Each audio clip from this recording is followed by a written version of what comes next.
가지 죄악이 깨끗이 씻기어 있는가. 예수의 보혈로 그대는 씻기어 있는가.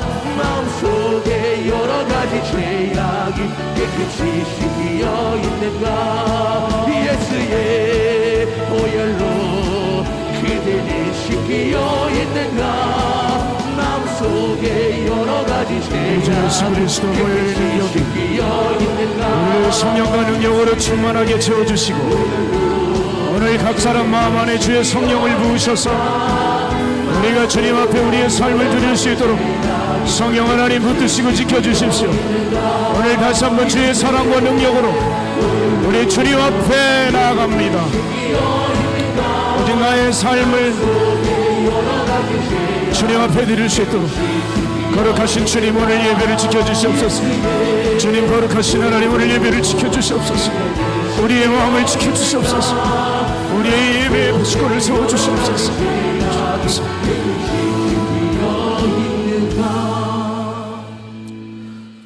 주님, 이 시간에 우리의 기도가 멈춰지지 않게 하여 주시옵시고, 우리의 예배가 어떠한 일을 통해서라도 멈춰질 수 없습니다. 오늘 우리가 예배드리는 이 예배가 하나님 온전히 흠양하여 주시옵시고, 주를 향한 각오와 열정과 헌신이 결코 우리의 추억으로 사그러들지 않기를 원합니다. 언제나 예배 없으면 나약해지고 무뎌지는 우리들의 심령, 주님 다시 한번 흔들어 주시고 깨우시고 말씀해 주시기 위해서 이 예배를 베풀어 주셨습니다. 우리 다시 뜨겁게 하여 주시옵소서. 기도에 지치지 않게 하여 주시옵소서. 예배가 식어지지 않게 하여 주시옵시고, 이 밤의 주인이 오직 예수 그리스도가 되게 하여 주시며, 그저 주님의 말씀이 귓전을 울리고 신앙의 변죽만 건드는 시간이 되지 않게 하시고, 오늘 이 예배와 말씀을 통하여 나의 구원을 점검하고 내 자랑 오직 십자가로 귀결이 되고, 그 갈망함으로 오늘 우리 예배 가운데 강하게 역사하여 주시옵소서. 죽어가는 마음의 사람들이 거듭나는 마음으로 바뀌어지게 하여 주시고, 주님의 임재를 놓치고 사단의 영이 가득한 사람들에게 기도할 때 주의 영이 다시 깃들게 하여 주시고, 마음의 결단을 통하여 죽었던 우리들의 심령의 열매가 맺히게 하여 주시고, 세상과 죄악으로 더럽혀진 우리의 마음이 순결한 양심과 능력으로 권능으로 힘입어지게 하여 주시옵소서. 성령님, 우리의 예배를 사로잡아 주셔야겠습니다. 우리의 힘으로는 이 예배를 온전히 승리로 이끌 수 없습니다. 그러니 꼭 주님, 오늘 이 시간 좌정하여 주셔서 당신의 백성을 사랑과 능력과 은혜로 붙들어 주십시오. 특별히 예수의 보혈로 덮어 주십시오. 주의 보혈을 우리의 심령에 깊이 적셔 주셔서 보혈의 샘에 나아가 서둘러 씻어 정결한 신부로서 다시 한번 세워지는 이 밤 되어지기를 간절히 소망하오며, 이 예배의 시정을 주님께 의탁드리며 살아계신 예수님의 이름으로 축복하옵고 기도드렸습니다. 아멘. 주님의 기도드립니다. 하늘에 계신 우리 아버지여, 이름이 거룩히 여김을 받으시오며 나라가 임하옵시며 뜻이 하늘에서 이루어진 것 같이 땅에서도 이루어지이다. 오늘날 우리에게 일용할 양식을 주옵시고, 우리가 우리에게 죄 지은 자를 사하여 준 것 같이 우리의 죄를 사하여 주옵시고, 우리를 시험에 들게 하지 마옵시고 다만 악에서 구하옵소서. 나라와 권세와 영광이 아버지께 영원히 있사옵나이다. 아멘. 안녕하세요. 반갑습니다. 신현준입니다. 한국 교회의 성도 여러분, 십자가에 달려 죽기까지 우리를 사랑하신 예수님의 사랑과 부활로 이룬 그 승리를 대한민국의 심장, 서울의 심장, 광화문의 한복판에서 기쁨의 노래로 펼칠 2024 부활절 퍼레이드, 함께 참여해 주시길 바랍니다. 무엇보다 여러분들의 기도와 후원으로 응원해 주시길 간절히 그리고 간곡히 부탁의 말씀 올립니다. 여러분의 기도와 후원이 다음 세대까지 이어질 전도 문화 축제를 만들게 됩니다. 2024년 3월 30일, 여러분 토요일입니다. 광화문에서 여러분들과 뜨겁게 만나 뵙겠습니다.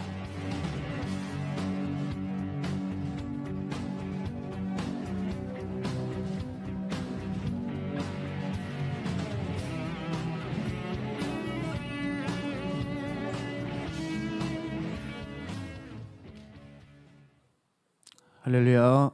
네, 보신 영상처럼 우리 함께 3월 30일이 얼마 남지 않았습니다. 고난주간을 통과하고 그 부활의 아침을 우리 함께 모여서 꼭 함께 예배하는 마음으로 그 자리에 동참해 주시기를 부탁드리겠습니다. 하나님 말씀 보겠습니다. 오늘 주신 하나님 말씀 잠언 4장 23절 우리 한 절만 보도록 하겠습니다. 잠언 4장 23절입니다. 잠언 4장 23절.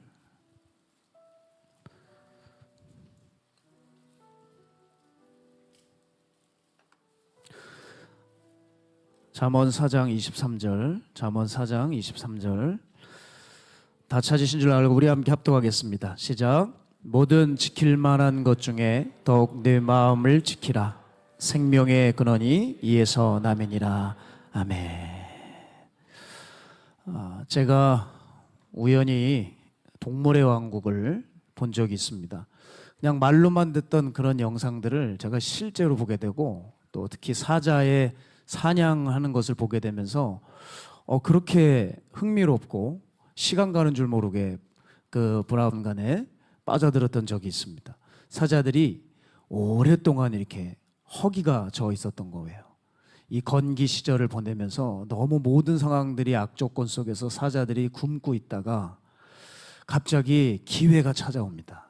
사슴이 한두 마리가 아니라 사슴 떼들이 져서 무리를 져서 지나가는 거예요.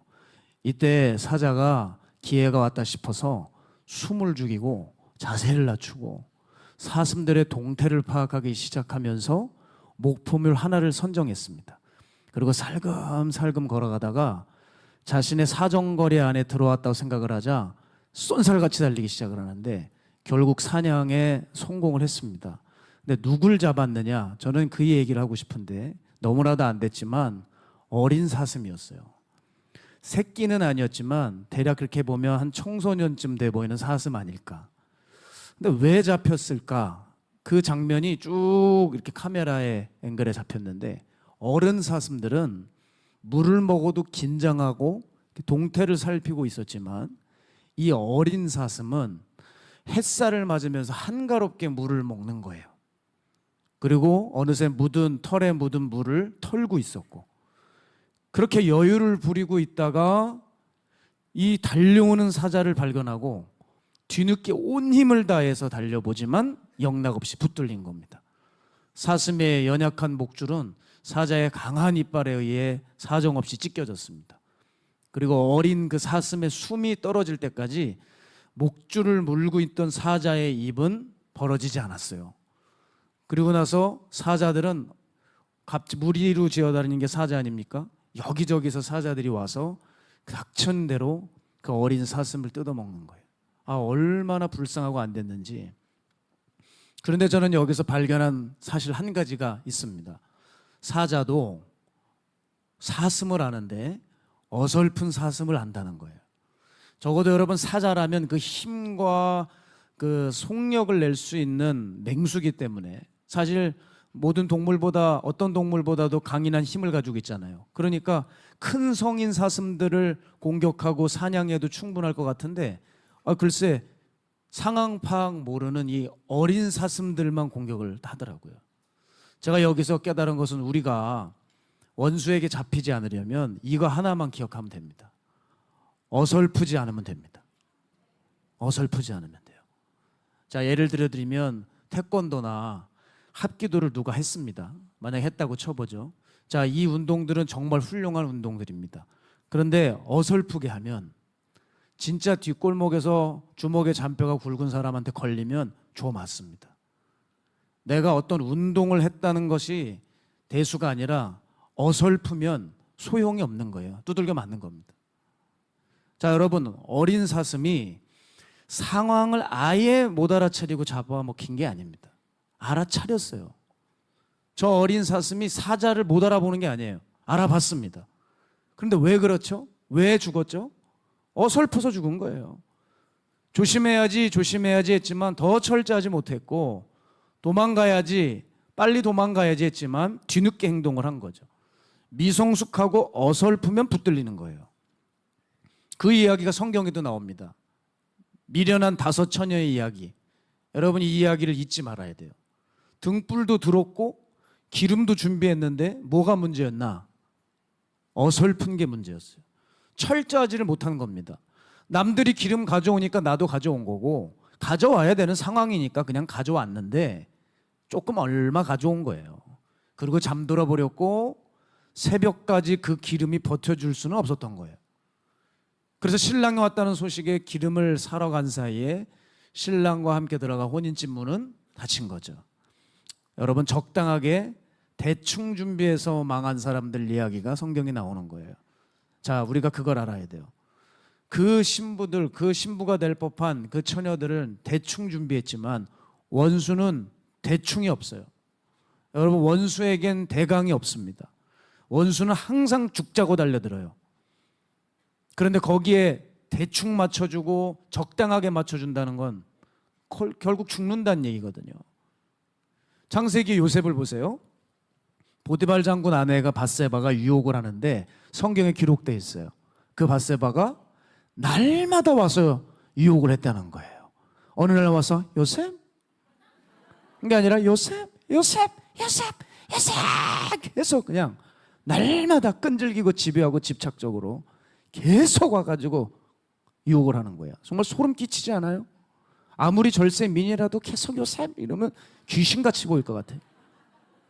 마귀가 여러분 이렇게 날마다 공격을 하고 또 요셉은 날마다 싸우고 날마다 방어하는 거죠. 누가 요셉을 두고 꿈꾸는 요셉이라 그랬습니까? 어디 가구점 가면 뭐 꿈꾸는 요셉 이렇게 해놨던데, 여러분 요셉은 꿈꾸는 요셉이 아니라 싸우는 요셉입니다.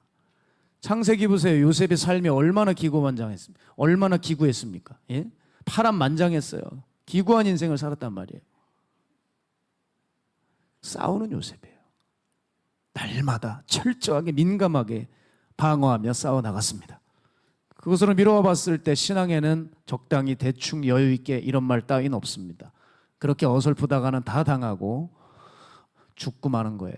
자, 마귀는 어설픈 신자들을 먼저 공격합니다. 오늘도 잊지 마세요. 기도는 하는데 어설퍼요.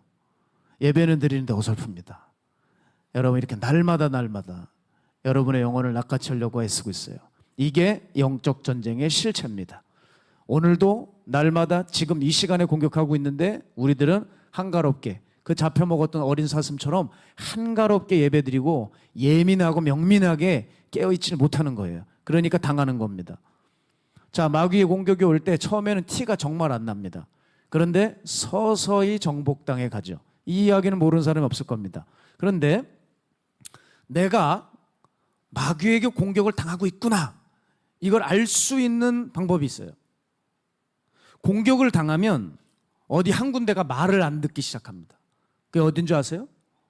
마음이 말을 안 들어요. 예전 같지가 않은 거예요. 마음이 서서히 조금씩 식어져 갑니다. 자, 기름을 가져와야 하는 상황이니까 마음 없이 갖다 놓았듯이 여러분에게도 똑같은 일이 벌어져요. 예배도 어쩔 수 없이 드려야 하니까, 계속 목사님이 집회 나오라고 하니까, 우리 교회 집회라고 계속 강조하니까 그냥 나오는 거예요. 교회 봉사도 하지 않으면 안 되니까 어쩔 수 없이 맞춰주는 거예요. 이렇게 뭔가 성이 없어지기 시작합니다. 이게 마귀의 공격을 당하고 있다는 증상이에요. 자, 마귀가 우리를 조금씩 먹어치워 갈 때 마음이 예전 같지 않고 살펴보면 사뭇 다른 마음을 느끼게 됩니다. 그 상태에다가 만약에 상처를 받는다거나 관계적인 어려움을 겪거나 고난을 당하고 외부 자극이 들어오면 마음은 빠른 속도로 떨어지게 됩니다. 그래서 나중에는 어떻게 되냐면 예배도 귀찮아집니다. 말씀 읽는 것도 귀찮아져요. 그러면서 무엇이 시작되냐? 세상이 보이기 시작해요. 세상이 좋게 느껴지고 성경보다 세상 사람들 말이 더 합리적이고 일리 있어 보입니다. 그렇게 세상이 쑥 들어와 버려요. 혹시 여러분 요즘에 내가 그렇지 않습니까? 그런 증상이 있지 않아요? 여러분 미안하지만 당한 겁니다. 대체 어느 때인지는 모르지만 여러분 마음이 뺏긴 거예요. 그런 의미에서 제 아버지가 사업차 강원도 철원에 계신 적이 있었는데, 이 철원에 계실 때 사람들이 엄청나게 모여드는 저수지가 있더래요. 그 춘천의 소양강과는 비교도 안 되는 작은 저수지인데 거기에 그렇게 사람들이 모였더래요. 그 호수 이름이 있습니다. 그 저수지인데 호수라고 부르더라고요. 그 호수 이름은 산정호수라는 곳입니다. 여러분 아시는 분은 아실 수도 있어요. 산에서 흐르는 계곡물을 수문으로 막아놓고 저수지를 만들었어요. 사람들이 그곳에 항상 몰려들었답니다. 그리고 사람들이 몰려드니 뭐가 자리 잡혀요? 상권이 자리 잡혔죠. 그런데 어느 날 관리 직원이 이 호수를 어떤 문제를 작업하느라고 잠시 수문을 열었대요. 수문을 열었다가 닫아야 되는데 그만 수문을 열어놓고 작업을 해놓고 닫지 않고 퇴근을 해버린 거예요. 그래서 밤새 그 많았던 호수의 물이 그만 다 빠져나갔대요. 그리고 호수 바닥에 드러나서 논바닥처럼 쩍쩍 갈라지게 됐는데 그 일로 진짜 난리가 났대요. 그 동네 일대가. 주변에 있던 그 호수에 둘러싸여 있던 많은 상가들과 음식점들이 다 망했습니다. 왜? 호수에 물이 없어졌으니 사람들이 오겠어요? 다 망해버렸고 그 직원은 제명이 되었대요. 그래서 군청에 손해배상 청구를 하게 되는 일까지 벌어졌다고 해요. 그럼 그 호수가 복원되는 데까지 얼마나 걸렸냐? 6개월에서 1년 정도 시간이 지나서야 겨우 다시 호수에 물이 차고 복귀했다는 거예요. 제가 그 이야기를 듣는데 와, 그렇구나. 한 번 다 빠져나가 버린 그 호수물이 채워지는데 참 많은 일들, 많은 대가를 치르고 상당한 시간이 걸렸다는 것을 알았어요. 저는 그 이야기를 들을 때 그 호수가 꼭 우리 마음 같아요. 한번 어쩌다가 무슨 영문인지 마음에 수문을 열어놓았는데 사람이니까 열을 수 있죠. 그죠? 열을 수 있어요. 그런데 열렸다가도 얼른 닫아야 되는데 나도 모르는 사이에 열어는 뒀는데 닫지를 못했네. 그래서 그때 마음의 영적 엑기스들이 다 흘러나가 버리는 거예요. 한 번 흘러나간 건 다시 주워 담기 어렵습니다. 여러분 은사자들이 그 은사를 한 번 읽고 난 후에 회복되는 경우는 매우 드뭅니다. 예전에 캐더린 쿨만 여사라고 하는 사람 한 사람만 회복되었지 나머지 한 번 은사를 잃어버리면 다 끝입니다. 그렇게 우리는 영적인 것은 다시 회복되고 다시 원래로 돌아오는 게 쉽지가 않아요. 저도 마찬가지입니다. 목회자지만 왜 마음의 힘을 잃은 적이 없겠어요? 생각해보면 언제 어디서부터 제 마음을 잃었는지도 모르겠어요. 어느 날 정신 차리고 보니까 제 마음이 바닥나 있더라고요. 그래서 부랴부랴 시간을 거슬러 올라갔어요. 언제 허물어졌을까? 어디서부터 마음이 새어나갔을까? 그 구멍이 언제부터였을까? 그렇게 찾아요. 여러분 우리는 이렇게 마음의 구멍이나 마음이 흩어져 버리는 게 문제예요. 그렇죠? 오늘도 예배를 드렸어요. 오늘도 통성으로 기도하자 그러는데 찬양 다 끝나고 통성으로 기도하는데 여러분 그 2분 3분 기도하는 게 힘드시죠? 그래 힘드시잖아요. 가끔 배가 아파가지고 힘들어서 늦게 나온 때도 있습니다. 가만히 일부러 봐요. 몇 분 기도했다고. 벌써부터 그냥 기도 소리가 줄고 대피 기도할 때 되면 벌써 아멘 소리가 안 나요. 오늘처럼. 은혜가 충만할 때는 아브라함 아들이 야곱이라고 우겨도 아멘 그래요. 은혜가 안 되니까 따지기 시작하고 신경질이 나고 뭐 하는 거야 지금 이러고 뭘 뭐 하는 거야 기도하러 왔지 뭘 뭐 하는 거야 예배 드리러 왔지 사람 보러 왔어요? 안 그래요? 뭔가가 예배는 드리고 있고 집회는 참여하고 삶에서 현실에서 내가 믿음으로 해나가야지 생각도 들고 내가 크리스천으로서 어긋나는 생각과 행동도 딱히 한 일도 없는데 이상하게 마음이 주님께 잘 드려지지 못하는 때 있어요? 있어요. 그렇게 내 마음에 문제가 생기게 되면 확연하게 드러나는 게 있습니다. 그게 뭔지 아세요? 말이에요, 말. 여러분 내 마음이 고장나고 훼손됐을 때 금방 알아차리는 게 우리 말이라고요. 고개를 끄덕거리는 사람들이 많으시네. 맞아요. 아, 내 마음이 고장났구나. 내 마음이 망했구나. 훼손되었구나. 어디서냐면 우리 언어 생활이에요. 본디 마음의 색깔과 말의 색깔은 일치합니다. 마음이 어두우면 말도 어둡습니다. 마음이 밝으면 마음도 밝아요. 마음이 음란하면 음담패설을 말하고, 마음에 돈으로 가득 차면 돈을 말하고, 마음에 욕심이 가득하면 말이 탐욕스럽고, 마음이 바르면 말도 바르고, 마음이 거룩하면 말도 경건해요. 색깔이 같아요. 마태복음 12장 34절에 35절 보면 함께 읽을까요? 시작. 독사의 자식들아, 너희는 악하니 어떻게 선한 말을 할 수 있느냐? 이는 마음에 가득한 것을 입으로 말함이라. 선한 사람은 그 쌓은 선에서 선한 것을 내고, 악한 사람은 그 쌓은 악에서 악한 것을 내느니라. 아멘. 우리의 현 언어 생활은 지금 내 마음의 상태를 말해줍니다. 여러분의 마음은 지금 어떠신가요? 자, 여러분, 우리가 마음에 대해서 오늘 살펴볼 텐데, 제가 여러분 한 가지 팁을 좀 드리면, 여러분의 마음을 가만히 살펴볼 수 있는 그 시간을 좀 가지셔야 돼요. 그냥 즉흥적으로 하라니까 지금 얼른 살펴보고 이러지 마시고, 좀 진드건히 살펴볼 수 있는 시간을 가지셔야 돼요. 여러분, 물을 보세요. 물의 상태를 알려면 흐를 때는 잘 모릅니다. 흐르는 물일 때는 물의 상태를 파악할 수 없어요. 물의 상태를 알려면 물이 멈춰져 있을 때 그 물의 상태를 비로소 알 수 있죠. 마찬가지예요. 우리 마음이 분주하고 바쁘고 이럴 때 억지로 들춰보려고 하지 마시고, 나의 은밀한 곳에서, 나의 기도의 골방에서, 나의 어떤 정적인 시간이 주어졌을 때 가만히 꼼꼼하게 내 마음을 들여다보세요. 뭐가 들어와 있는지, 또 뭐가 나가버렸는지, 또 어떤 냄새가 나는지. 만일 내 말이, 내 마음이 정상이 아니라면 우린 서둘러 마음의 파수꾼을 세워놔야 됩니다. 내 마음의 문을 지킬 줄 알아야 돼요.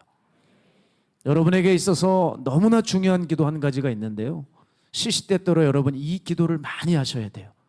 이방인들과 같이 중언부언하지 말고, 나도 기도를 하는데 도대체 내가 무슨 소리를 하고 있는지 모르겠다, 이런 정신사나운 기도하지 마시고 이 기도를 해보세요. 하나님, 내 마음의 문을 붙들어 주소서. 내 마음이 주님을 잊지 않게 하여 주소서. 주여, 내 마음에 파수꾼을 보내어 주시고, 내 마음의 장막에 보혈을 뿌려 주시고, 주여, 내 마음이 세상을 사랑하지 않게 하여 주시고, 주님을 품는 마음이 되게 하여 주시옵소서. 이러한 주님께 내 마음의 문을 붙들어 달라는, 그것을 순간순간, 오전 오후 한 주간 평생 그 기도를 해보셔야 돼요. 여러분, 그럴 때 성령께서 여러분의 마음을 지키시고 붙드실 것이고, 여러분이 여러분의 심령에 대한 태도가 달라지게 될 겁니다. 기도가 좀 바꿔줘야 돼요. 기도가 조금 더 구체적이실 필요가 있겠습니다. 자, 이제 우리는 내 마음을 지키고 마음의 파수꾼을 세워야 되는데, 무엇을 해야 될까? 참 중요하죠. 뭘 해야 마음의 파수꾼을 잘 세웠다고 말할 수 있을까? 첫 번째는요, 내 마음을 이리저리 보고 아무리 쳐다봐도 분명히 내 마음의 주인이 하나님이셔야 합니다. 이게 굉장히 중요한 일이에요. 우리가 어떤 집을 볼 때 그 집 주인에 따라서 그 집에 들락날락거리는 사람이 결정납니다. 자, 공무원 집에는 공무원들이 출입해요. 마피아의 집에는 갱단들이 출입해요. 창기의 집에는 창기들이 들락날락거리는 거예요. 마찬가지예요. 내 마음의 집의 주인이 누구로 지금 정해져 있느냐에 따라서 여러분 내 마음의 파수꾼이 누가 될지도 결정납니다. 그렇지 않으면 예배드리고 부흥에 참석해서 눈물 콧물 흘려도 조금 지나면 제자리예요. 여러분 그런 경우 많으시죠? 분명히 뜨거운 예배를 드렸는데 조금 지나는데 다시 원래대로 돌아와 버려요. 왜 그러냐? 내 마음의 주인이 주님이 아니라서 그래요. 그런데 내 마음의 주인이 주님이시면 내가 어쩌다가 뜨거운 집회를 놓쳤어요. 능력의 종의 안수를 못 받았어요. 만약에 못 받았어요. 그래도 농담이에요. 또 인상 쓰지 마세요. 안수를 못 받았어도 그 사람이 맺어지는 열매에는 변함이 없어요. 이해되셨습니까? 다들 마음의 주인이 바뀌지 않은 상태에서 예배 때 감동을 받고 심지어 은혜를 엄청 받았다고 말을 하는데, 그래 봤자라니까요. 시간 지나면 다시 제자리. 삶에는 조금도 영향을 미치지 못하는 사람이 됩니다. 내 집의 주인이 나이고 마귀인 이상 영적인 열매는 맺혀지기 어려워요. 어느새 내 욕심이 마귀의 하수인들이 내 심령을 돌아다니면서 영적인 열매가 맺혀지려고 그러면 똑똑 잡아 뗄 겁니다. 내 집 주인에 따라서 그 파수꾼이 결정나는 거죠. 그렇지 않아요? 따라서 여러분, 하나님이 분명히 내 속에 계셔야 합니다. 구원도 바로 여기서 나오는 거예요. 구원은 겉에서 보여지는 행위가 아니라 내면에 하나님을 모시는 진심에서 나오는 거예요.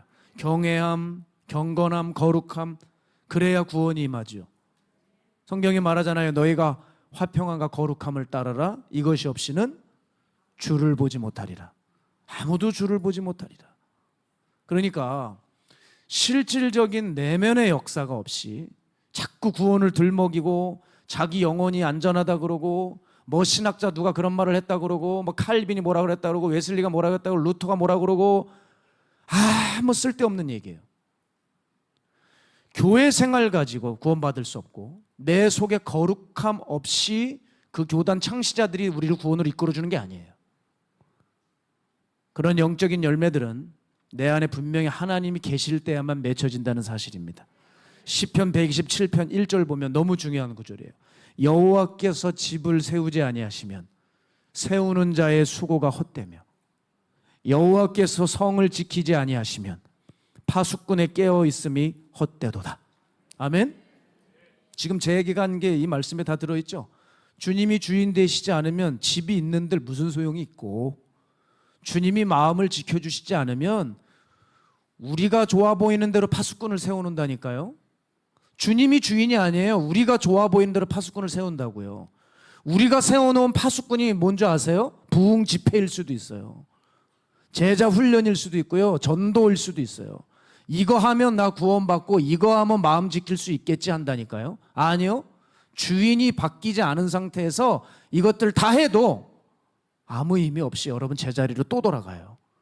여호와께서 성을 지켜주시지 않으면, 하나님이 우리의 마음의 주인 되어주시지 않으면 우리가 아무리 뭐 파수꾼이라고 세워놔도 파수꾼들이 깨어있을지라도 의미가 없다. 그러면 하나님을 내 주인으로 모셔야 되는데 그 모시는 현실적인 방법이 무엇일까요? 저는 자꾸 고차원적으로 복잡하게 얘기하는 걸 어느 순간부터 싫어합니다. 저는 인생 진리는 기본에 있다고 생각하는 사람이에요. 기본에 충실하면 하다 보면 다 된다고 생각하는 사람이거든요.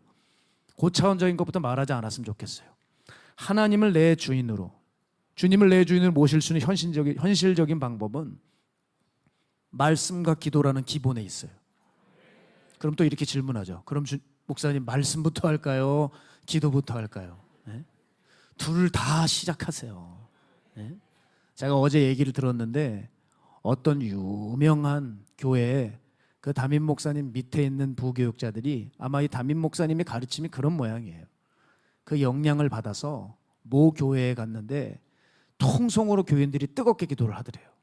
그때 그 교육자가 성도들이 그렇게 뜨겁게 기도하는 것을 그렇게 별로 썩 좋아하지 않았대요. 깜짝 놀랐습니다. 좋아하지 않았대요. 그러면서 뭐라고 얘기하냐면, 기도하는 것보다 중요한 것은 말씀입니다 그러더래요. 틀린 말입니다. 다 중요합니다. 하나님을 자기 신앙의 색깔대로 컬러대로 제한하면 안 되죠.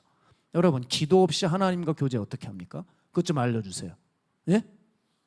말씀이 막 살아 올라와요? 맨날 심령으로 들어갑니까? 기도 없이 하나님과 어떻게 교제하는지 방법을 좀 알려주세요. 기도 없이 하나님과 교제 어떻게 하고 하나님과 대화 어떻게 합니까? 기도 없이 어떻게 사역을 일구어 나가죠? 기도 없이 어떻게 죄와 싸우는지 알려달라고요, 제게. 물론 말씀 자체가 하나님입니다. 그리고 말씀이 있어야 신앙과 삶의 방향을 잡을 수 있죠. 그래서 말씀은 너무나 중요합니다. 그건 말해서 뭐합니까? 다만 우려스러운 건 말씀만 강조하다가 자칫 잘못하면 수동적인 사람이 될 수 있다는 거예요. 그냥 앉아서 말씀만 주구장창 보는 거예요. 자, 우리가 이것만 확인하면 됩니다. 신앙의 세계가 육의 세계인가 영의 세계인가? 영의 세계죠. 애시당초 보이지 않는 세계에서 보이지 않는 것들과의 전쟁을 치르는 게 신앙인데, 기도하지 않는다면 보이지 않는 적을 어떻게 뭉갤 수가 있겠어요? 그리고 기도의 중요한 의미는요, 깨어 있다는 증거예요. 내가 파수하고 있다는 증거라고요. 기도하며 깨어 있지 못하는데 어떻게 원수의 사냥을 막을 수가 있습니까? 말씀과 기도는 여러분 함께 가야 합니다. 기도하면서 말씀 읽으시기 바랍니다. 말씀 보시면서 기도하시기를 바라요. 둘이 떼어놓지 마세요. 말씀과 기도는 부부입니다. 놀라운 말이에요. 말씀과 기도는 부부다. Everybody say. 시작. 예, 말씀과 기도는 한 몸이에요. 둘이 자꾸 이혼시키려고 해요. 같이 가야 돼요. 기도하면서 말씀을 봐보세요. 그 말씀이 능력이 되어 나타나죠. 말씀을 보면서 기도해 보세요. 어떤 특정 체험에 집착하지 않고 균형 잡히고 안전하고 건강한 신앙으로 갈 수 있어요. 자, 그렇게 살았던 목사님들이 계시죠. 그분들이 어떻게 살았는지 두 분의 샘플을 제가 보여드릴게요. 두 분 다 우리 마가에다라뱅 오셨던 강사님들입니다. 첫 번째, 우리 한창수 목사님, 대구 엠마오교회 섬기고 계신 한창수 목사님. 이 목사님이 1009절을 외우셨는데, 이 1009절을 암송하시면서 목사님 힘들지 않으셨어요? 그랬더니 이거를 암송하다 보면 어느 순간 지치고 슬럼프가 온대요. 근데 그 단계만 넘어가면 그 말씀이 자기 자신을 붙들어 준다는 거예요. 그렇죠. 여러분, 말씀이 그냥 마음에 가득 차 있으니까 그분은 기도나 모든 설교들이 그냥 암송했던 말씀 꼬리에 성경 구조들이 막 터져 나가는 거죠. 마음에 가득 차 있는 말씀의 역사가 나오는 거예요. 여러분의 마음에 말씀을 쟁여 놓으셔야 돼요. 말씀 암송 참 좋습니다. 특별한 계시나 체험이 없어도 그 말씀이 우리의 심령 안에 딱 자리 잡혀 있으면 그 말씀이 우리가 어떤 상황을 맞닥뜨리고 어떤 사건과 사고를 만날 때 그 하나님의 말씀이 우리의 삶의 이종표가 돼서 우리를 바로가 안전하게 이끌어주는 거예요. 말씀을 쟁여놓으세요. 두 번째, 기도에 있어서는 지난번에 오신 화양교회의 최상은 목사님이에요. 이분은 교회에서 특별한 걸 하시더라고요. 기발한 아이디어예요. 기도 통장을 만드셨더라고요. 기도 통장. 그래서 성도들이 다 기도 통장을 가지고 있는 건데 1분 기도할 때마다 10,000원이 통장에 쌓이는 거래요. 별로 감동이 없으시네요. 전 깜짝 놀랐는데. 그러면 여러분, 만약에 1시간이 몇 분이에요? 60분이죠. 그럼 얼마예요? 잘 모르시겠죠? 60만 원이 쌓이는 거예요. 2시간 기도하면요. 여러분의 산수의 부족은 주님이 용서하십니다. 120만 원이 되는 거예요. 그래서 나중에 막 계속 기도하고 이게 쌓여서 성도들끼리 내가 이만큼 저축을 했어. 그 기도 통장을 열면서 서로들 그렇게 감격한다는 거예요. 참 의미가 있어요. 왜 이걸 만드셨냐? 여러분, 기도는 재산이고 저축이에요. 기도는 적금 붓는 거랑 마찬가지거든요. 그래서 정말 기도는 꺼내 쓰는 겁니다. 기도는 꺼내 쓰는 거예요.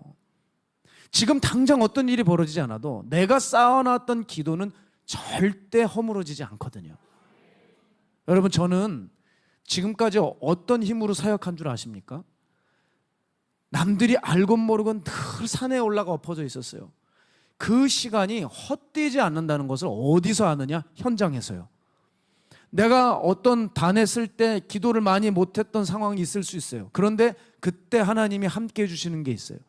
이게 뭘까? 내가 상황 가운데 기도를 많이 못했는데 쌓아놨던 기도가 하나님이 그 기도로 인해 터트려 주실 때가 있는 거예요. 저는 그 적금 부었던 그 기도를 현장에서 야금야금 꺼내 쓰는 거예요. 그 재미가 쏠쏠합니다. 재미가 좋아요. 그게 바로 기도의 힘이에요. 저는 주님께 드렸던 그 기도의 마음과 헌신이 내게 힘이 되어주고 저의 사역을 가능케 해주는 것, 그거 분명히 압니다. 산에서 주님과 교제할 때 주셨던 그 약속의 말씀들이 내가 힘들고 어려울 때 또 일어날 수 있는 용기와 힘을 공급해주고 또 내가 영적으로 숨 쉴 수 있게 해주는, 기도는 저에게 강력이고 제 모든 거예요. 저 기도 없이 어떻게 살까? 전 세상 사람들을 바라볼 때 이렇게 생각이 들어요. 저 기도 없이 어떻게 살까? 저 불안해서 어떻게 살까? 가만히 생각해 보니까 여러분, 요즘에 하나님 앞에 기도하게 해주신 것이 감사하고, 내게 기도를 선물 자체로 주신 게 너무 감사해요. 기도 자체가 선물이더라고요. 아무 때나 무릎을 꿇고 혹은 무릎을 못 꿇어도 아무 때나 하나님을 외치면 기도가 되는 거예요. 그리고 그 대상이 전능하신 하나님 아니에요? 와, 이게 이 비밀을 알게 되면 너무너무 기쁘지 않아요? 내가 오늘 기도할 때 주님이 들으시잖아요. 내 신음소리도 다 들으시는 하나님인데, 하나님 내 기도 듣고 계신다는데, 이게 얼마나 능력이고 재산이고. 저는 오늘도 적금을 부을 겁니다. 계속 부을 겁니다. 마음의 파수꾼을 세우려면 말씀과 기도를 통하여 그 하나님을 내 주인으로 모셔드리는 거예요. 꼭 그 일에 승리하시길 바랍니다. 두 번째, 마음의 파수꾼을 세우는 방법은요, 영과 육의 옷을 빠는 겁니다. 즉 회개하는 거예요. 사실 마음이 뚫려버렸다는 것은 무엇을 의미할까요? 복잡하게 생각하지 마세요. 회개를 멈췄다는 겁니다. 회개를 멈췄기 때문에 내 안에 막 뭐가 들어오고 나가고 이거에 크게 관심을 갖지 않은 상태가 된 거예요. 즉 죄에 대해 예민하지 않게 된 겁니다. 내가 죄에 대해서 둔감해지면 당연히 회개하지 않겠죠. 내 마음이 식어졌을 때도 여러분 회개가 나오는지 확인을 해보세요. 안 될걸요? 내 마음이 냉랭할 때 회개가 될 거라고 생각하세요? 아무리 회개를 촉구하고 외치고 회개의 분위기가 돼도 마음이 다 식어져 버리면 회개 기도 자체가 힘들어집니다. 그래서 여러분 생각하셔야 돼요. 내 마음이 뚫려버렸다는 건 회개가 멈췄다는 거예요. 제가 이 마가의 다락방에 와서 회개의 눈물을요, 자그마치 1년 동안 흘렸어요. 여러분, 남자가 그렇게 많이 운다는 거 상상해 보세요. 저도 제 안에 그렇게 많은 눈물이 있는지 몰랐어요.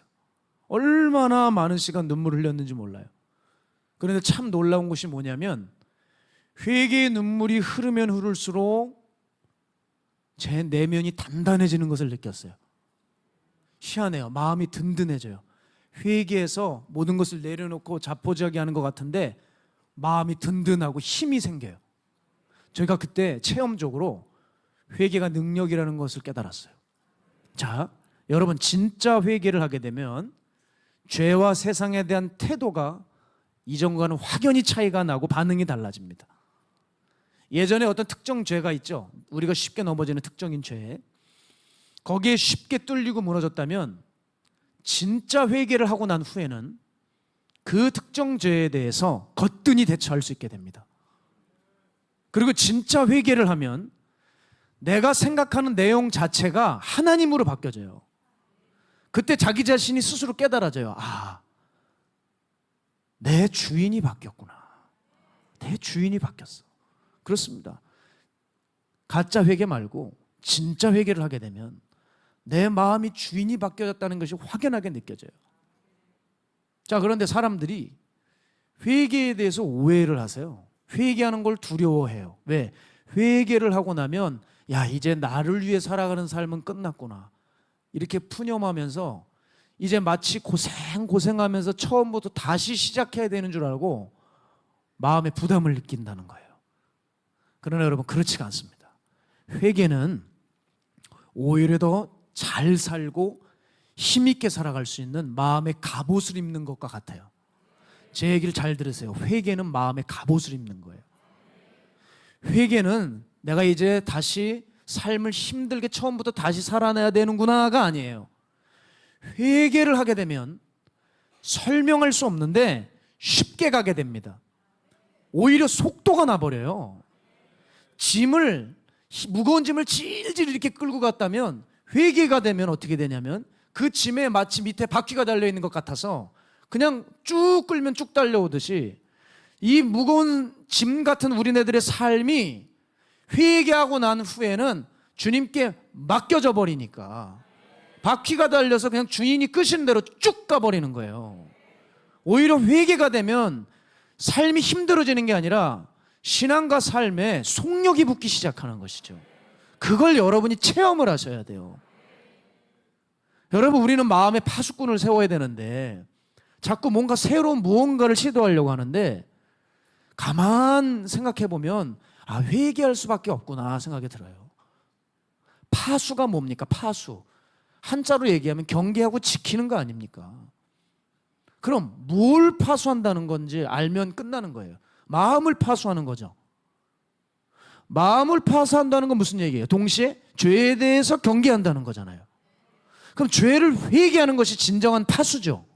논리적으로 전혀 문제가 없습니다. 회개야말로 진정한 파수입니다. 그런 의미에서 저는 중요한 일이 있을 때마다 하나님이 그 중요한 일을 위해서 기도를 시키신 적이 없고, 어느 날은 정말 빨리 그 어떤 특정 일을 위해서 기도를 해야 되는데 하나님은 제게 회개만 시키세요. 오히려 그 문제에 대해서는 기도도 못 들어가고 회개만 잔뜩 하다 기도를 마친 적이 수일 수년입니다. 하나님 도대체 왜 이렇게 하실까? 저는 알았어요. 우리가 중요하게 생각하는 그 어떤 일보다, 우리가 꼭 해야 될 어떤 업무나 비전보다 하나님은 우리의 마음이 깨끗해지는 것을 더욱 원하신다는 거예요.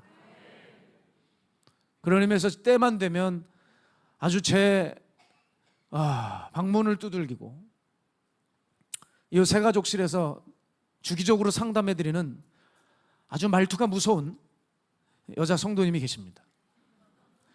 벌써 인상이 사나워요. 근데 말도 좀 이렇게 신경질적이고 빠르고, 근데 뭐라냐면 자기 지금 굉장히 뜨겁대요. 이 불 관리를 지금 하지 않으면 안 된다는 거예요. 그래서 이 불이 붙었을 때 빨리 주님의 일을 해야 되는데, 그래야 아주 역사가 일어난다는 거예요. 그래서 자기는 신학대학 갈 거라고. 목사님 추천서 써주세요. 이 뜨거운 마음을 그냥 내버려 둘 수가 없대요. 제가 무슨 산에서 오래 기도해서 분별이 있어 그런 게 아니라 은혜를 덜 받으셨구나 생각이 들어요. 눈이 너무 매섭고 뭐가 그렇게 사납고 급하고 안 시켜주면 큰일 날 것 같아요. 제가 맨날 말립니다. 아서라 왜 뜨겁다고 신학을 하냐. 뜨겁다고 신학을, 차라리 목욕탕 냉탕에 들어가셔야 될 것 같다. 그걸 욕까지 올라왔지만 말을 못했죠. 은혜를 덜 받았어요. 제가 얘기했습니다. 성도님 아직 아닙니다. 무슨 일하려고 생각하시지 마시고 먼저 성도님의 성격부터 다스리셔야 될 것 같습니다. 아멘. 비슷한 분을 만나신 것 같아요. 그 다음에 생각해도 늦지 않을 것 같습니다. 그때 부자 청년처럼 근심하며 떠나갔어요. 아닌데, 이거 아닌데, 이거 아니야 이러면서 떠나갔어요. 어느 날 그분을 잊었나 싶었는데 또 상담을 요청하려고 앉아있을 때 얼굴을 얼른 보고 눈매를 얼른 보는데 동일해요. 죄송해요. 정말 상담하고 싶지 않아요. 또 무슨 말을 할까? 별로 달라질 건 없겠구나. 네, 들어오셨습니다. 목사님, 제가 목사님을 만난 이후로 신학을 하려는 건 마음이 사라져버렸습니다. 아멘 할렐루야 속으로. 그런데 저 한의대 갈게요. 한의대 가서 공부해서 의료기술 가지고 선교 갈게요. 선교지 보내주세요. 저 대학 가야 되겠어요. 어떻게 생각하세요? 이 뜨거운 마음을 감당하지 못하겠습니다. 신학대학을 가서 목사 돼서 일하나, 한의대 가서 침 들고 가서 치료해 주나, 제가 볼 때 별반 본질은 다를 바가 없는데 빨리 나가서 일을 해야 되겠다는 생각에는 변함이 없는 거예요. 아소라. 아니다. 그 침으로 누굴 잡으려고 그러냐? 승질 나가지고 확 그냥 쑤시는 거 아니냐 그걸로. 하나님은 당신이 일하는 것보다 마음 깨끗하게 원하신다. 누구든지 나를 따라오려거든 자기를 부인하고 자기를 부인하고 제 십자가를 지고 나를 따르라. 먼저 나를 부인해야 돼요. 나를 부인해야 자기 십자가가 보여요. 자기 사명길이 보이죠. 사람들은 순서를 갈아치웠어요. 십자가를 지고 주를 따르고 나중에 부인하겠다는 거예요. 되겠습니까? 그 십자가 지지도 못하고 그 엄한 십자가로 사람들 큰일 납니다. 사람들 찌르고 그 받았던 불로 사람들 다 홀랑 태워버립니다. 큰일 납니다. 큰일 나요. 하나님은 일하기보다 우리가 깨끗하길 원하세요. 이와 같이 여러분, 우리는 때때로 무언가를 해야 될 것 같지만 아니에요. 깨끗게 해주셔야 일을 바로 비로소 시작할 수 있게 됩니다. 제 사역 가운데서도 마찬가지예요. 정말 그냥 단순히 뜨겁다는 감각적인 증상만 가지고 있는 사람들, 내 마음의 주인과 중심은 바뀌지 않는 사람들, 이 사람들에게 사역지가 생기는 것 재앙이에요. 일할 수 있는 도구가 손에 쥐어지는 거, 이건 큰 문제가 생기더라고요. 그 도구가 흉기가 되는 경우가 많아요. 여러분, 제게도 주님이 원하시는 것은 네 교회를 크게 불려라, 더 많은 사람들을 전도하기 위해 전도대를 키워라, 성장시켜라 라고 말씀하신 적이 제 목회 사항 가운데 단 한 차례도 없었어요. 나는 네가 거룩하기를 원한다. 나는 네가 깨끗해지길 원한다. 주님은 늘 그 말씀이에요. 정말 재미없죠? 뭔가 현찰을 착착 주셔야 될 것 같은데 주님은 그런 게 없으세요. 네가 깨끗해지길 원해. 네가 더 거룩해지길 원해. 근데 그게 답이에요. 그래져야, 그 그릇이 돼야 일을 시키고 교회도 보내고 사람들도 만나게 하실 거 아니에요. 준비가 안 됐는데 어떻게 일을 써요? 어떻게 종으로 부릴 수가 있어요? 여러분, 우리가 우리에게 불이 임할 때 선교지로, 오지로, 주방으로, 화장실로, 봉사의 자리로 자꾸 뛰어들려고 하는데 그 마음도 좋으시지만 먼저 내 마음이 깨끗해졌는가를 확인하는 게 우선입니다. 안 그러면 자기 육이 있는 상태에서 뛰다가 세상에 들어와 버리고 세상의 그 귀한 선교지에서도 이권 다툼으로 떠들썩하게 만들어 놓고 주방에 들어가서 일하는 줄 알았더니 분쟁이나 일으키고, 네가 깍두기를 담그니 내가 담그니 그거부터 싸움이 시작되고, 도대체 아무나 담그세요. 아무나 안 담그면 좋은 거지 뭘 그렇게 그거 가지고 싸워요. 쉬고 좋지. 그걸 가지고 내 양념이 진실이니 이게 간장이니 고추장이니 된장이니 왜 그런 게 따지세요? 기도하면서도 기껏 기도한다면서 영적인 갑질이나 했었고, 이런 말도 안 되는 일들이 교회 안에 벌어지고 만다는 거예요. 우리 마음에 파수꾼을 세우는 것 정말 중요하지. 이게 더 중요하지. 어디 일하고 선교 가고 부서를 세우는 일, 여러분 그건 나중입니다. 우리가 정말 해야 할 일은 영과 육의 옷을 빨아서 내 마음을 지키는 일에 있습니다. 계시록 22장 14절 우리 함께 읽을까요? 시작. 자기 두루마기를 빠는 자들은 복이 있나니 이는 그들이 생명나무에 나가며 문들을 통하여 성에 들어갈 권세를 받으려 함이로다. 아멘. 자기 두루마기를 빠는 것, 즉 성도의 행실을 정결하게 하는 것, 즉 회개하는 것, 이게 복이고 생명나무에 나아가며 성에 들어갈 권세를 받는데요. 무슨 얘기입니까? 회개가 곧 천국 티켓이라 이거예요. 회개가 천국 티켓이다. 따라서 여러분의 마음이 어디부터 잘못되어 가고 있나? 왜 나는 또 식어져 버렸나? 왜 또 내 마음에 세상이 들어오고 있나? 이거 따져봐야 돼요. 왜 그럴까요? 회개하지 않은 시간이, 회개의 눈물이 말라버린 지 그렇게 오래되었다는 거예요. 여러분의 마음을 지키세요. 여러분의 마음에 파수꾼을 세우세요. 그것이 바로 회개하는 일입니다. 그것을 하나님이 얼마나 기뻐하시는지 몰라요. 요즘도 산에 올라가 기도할 때 아직 꽃샘추위가 있어서 바람이 꽤 셉니다. 대충 입고 이번 주도 올라갔다가 얼마나 추워서 혼이 났는지 몰라요. 그냥 정말 다시 내려가서 우주복을 입고 다시 올라올까? 우주복이라고 있어요. 이렇게 카센터 가면 하나로 돼가지고 쭉 올리면 되는 옷, 따뜻한 옷이 있습니다. 그걸 갈아입고 다시 올라올까 했지만 그러지 않고 버티면서 계속 기도했어요. 내려가서 귀찮아서가 아니고 이유가 있었어요. 예전에 제가 기도했던 때가 생각이 나서 그렇습니다. 예전에 추운 겨울이었어요. 무릎을 꿇고 온몸을 잔뜩 움츠리고 제가 기도하고 있는데 기도하다 보니 깜짝 놀랐어요. 너무나 편안하게 기도를 하고 있는 제 자신을 발견한 거예요. 그렇게 추웠는데 추위가 사라졌어요. 이게 어쩐 일이야 해가지고 제가 제 손을 이렇게 밖으로 꺼내서 막 흔들어 봤어요. 그렇게 추운 날이었는데 손이 추워 굳어지질 않더라고요. 아니 어떻게 이런 일이 벌어졌지? 세상에. 추워가지고 그냥 무릎을 꿇고 그냥 잔뜩 그냥 돌돌돌 몸을 말았어요. 아주 그냥. 그럼 몸을 마는 거 아시죠? 그냥 오늘 완전히 그냥 말아가지고 기도하는데 추워지질 않아요. 언제 이런 일이 벌어졌을까 제가 생각해 봤는데 알았어요. 회개할 때였어요. 정말 추웠지만 내려가고 싶었지만 전 이렇게 마음 먹었어요. 너같이 더러운 건 더 추워야 돼. 넌 더 떨어야 돼. 하나님 나를 용서해 주세요. 하나님 나를 붙들어 주세요. 하나님 앞에 내 마음을 다 쏟아놓고 온전히 하나님을 바라볼 때 추위를 거쳐지게 하시더라고요. 그리고 기도를 하는데 마음에 평안이 밀려왔어요.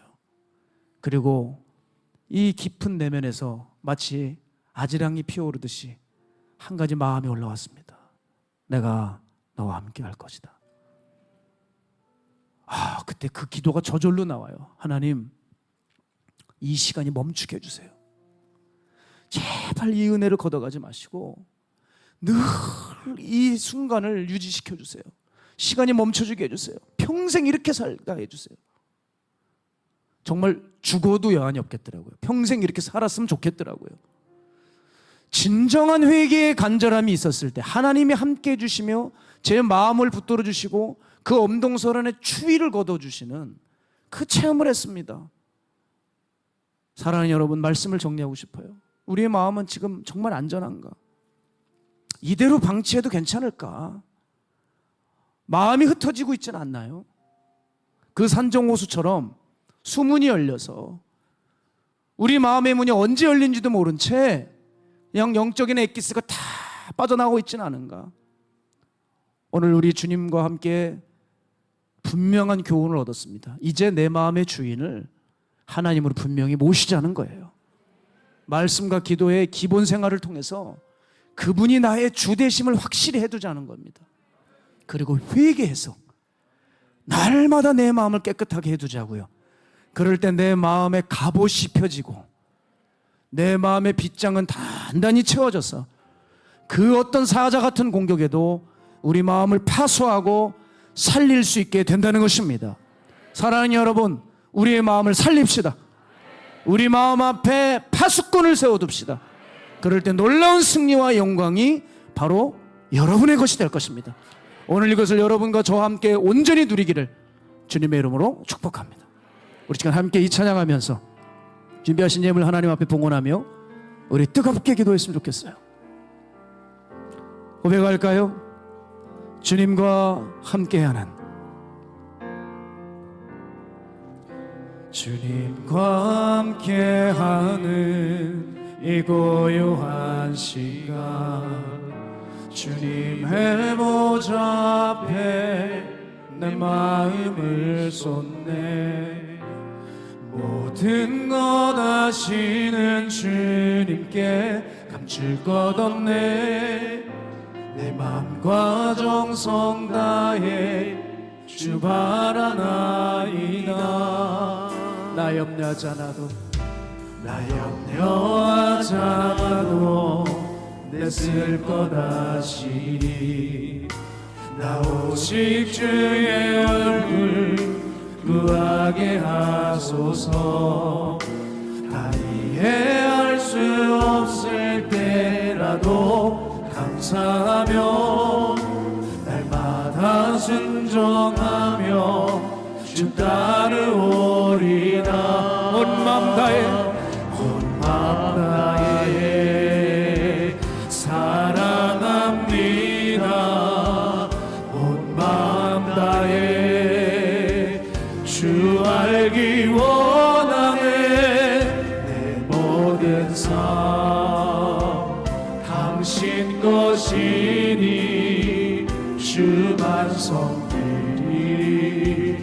온 마음 다해 주님과 함께하는, 주님과 함께하는 이 고요한 시간, 주님의 보좌 앞에 내 마음을, 오늘 주님께서 오늘 이 찬양을 통해서 여러분의 마음과 생각을 만지실 것입니다. 우리의 마음을 쏟아놓고 우리 전심으로 찬양합시다. 다시 한번요.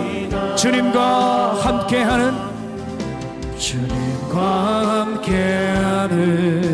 이 고요한 시간, 주님의 보좌 앞에 내 마음을 쏟네. 모든 것 아시는 주님께 감출 것 없네. 내 맘과 정성 다해 주 바라나이다. 온 맘 다해 사랑합니다. 온 마음 다해 주 알기 원하는 내 모든 삶 당신 것이니 주만 섬기리. 온 마음 다해 온 마음 다해 온 마음 다해 사랑합니다. 온 마음 다해 주 알기 원하는 내 모든 삶 당신 것이니 주만 섬기리. 온 마음 다해 의에 줄이고 목이 마르니 성령의 길을 부소서. 의에 줄이고 목이 마르니 내 잔을 목소리 높여서 의에 줄이고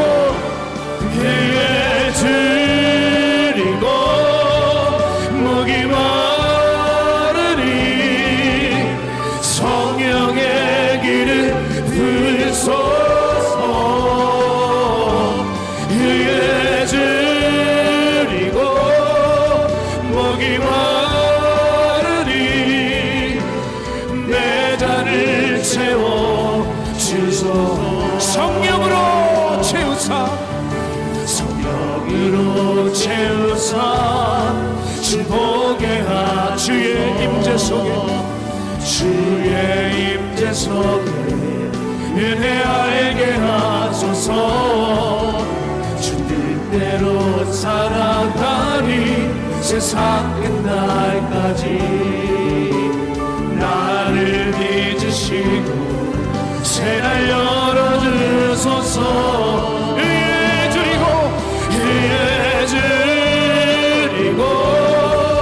목이 마르니 아멘. 성령의 길을 부소서. 의에 줄이고 목이 마르니 내 잔을 채워 주소서. 내 잔을 채워주소서. 내 잔을 채워 주소서. 주여 내 잔을 채워 주소서. 우리 시간 기도하며 나갈 때 하나님, 신앙은 영적 전쟁입니다. 호시탐탐 노리는 원수의 공격을 무시해서는 안 됩니다. 그들이 조금씩 우리의 마음을 허물어 가고 있습니다. 주여 우리의 마음을 지켜주시옵소서. 주여 우리의 마음을 살려주시옵소서. 주여 우리의 마음을 새롭게 하여 주시옵소서. 우리 주님 이름 세 번 외치고 기도합니다. 주여 주여 주여.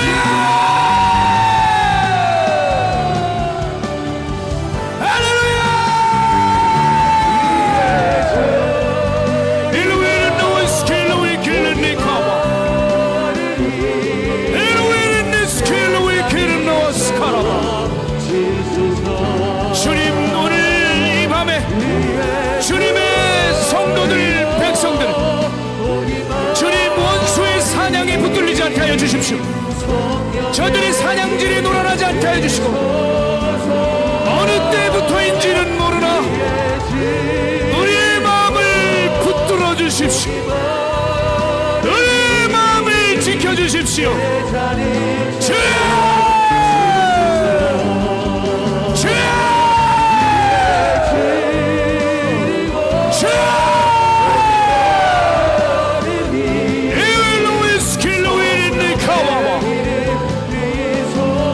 성령이 우리의 마음, 죽은 마음, 병든 심령들 오늘 다 저들의 마음을 파수하게 하여 주시고 지켜주시고 새롭게 하여 주시옵소서.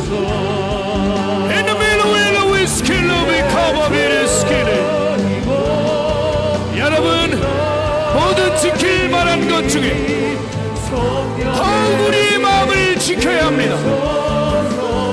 생명의 근원이 여기서 납니다.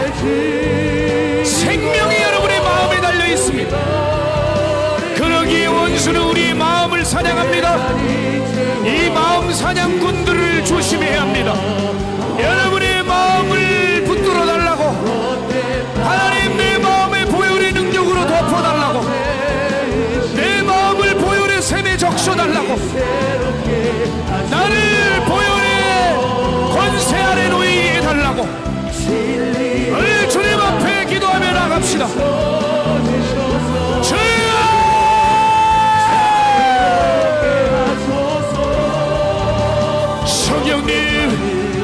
성령님 오늘 우리의 마음을 사로잡아 주실 것입니다. 오늘 다시 한번 기도하면 오늘 주의 능력으로 우리를 다시 매만져 주시고 허물었던 우리들의 심령들이 기초가 다시 놓이게 될 줄로 믿나이다. 주여 새롭게 하소서. 주여 우리를 붙들어 주시옵소서.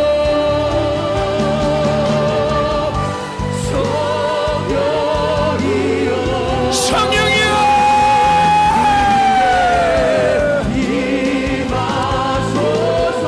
우리의 마음을 새롭게 하실 주님, 오늘 우리에게 정말 중요한 일이 당면에 있습니다.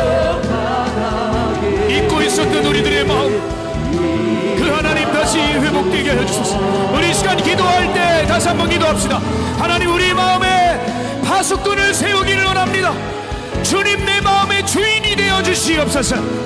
그리고 하나님을 모시며 진정으로 회개하기를 원하오니 내 마음을 지켜낼 회개의 갑옷이 펴져 온전히 우리의 심령을 파수하게 하여 주옵소서. 우리 시간 주님 이름 세 번의 주 기도합니다.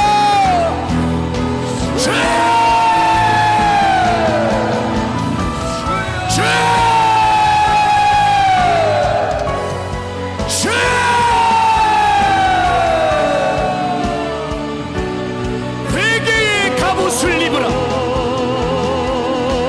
회개의 갑옷을 입으라.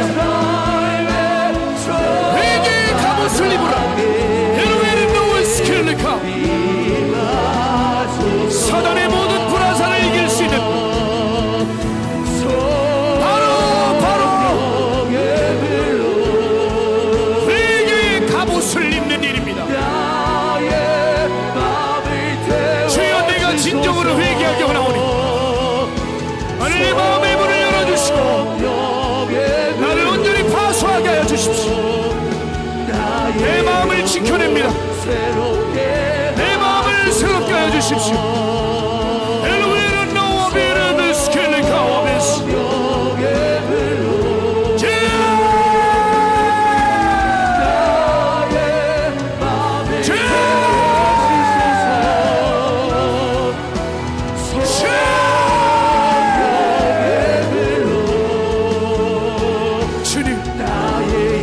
내 눈이 잠들게 하지 않게 하여 주시고 내 눈꺼풀이 감기지 않게 하여 주시고 노루가 사냥꾼의 손에서 벗어나는 것 같이 새가 그물 치는 자의 손에서 벗어나는 것 같이 우리를 구원할 수 있도록 우리의 마음을 부지런히 갈고 닦게 하여 주시옵소서. 성령의 물로 우리를 태우고 태우소서.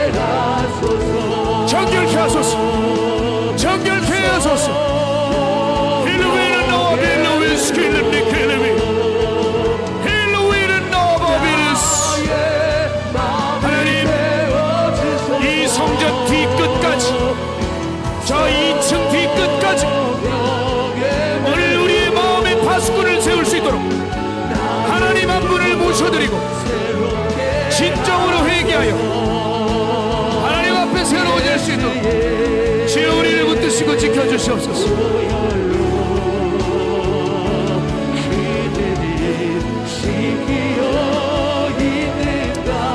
주 예수님의 은혜를 우리 가운데 부어주십시오.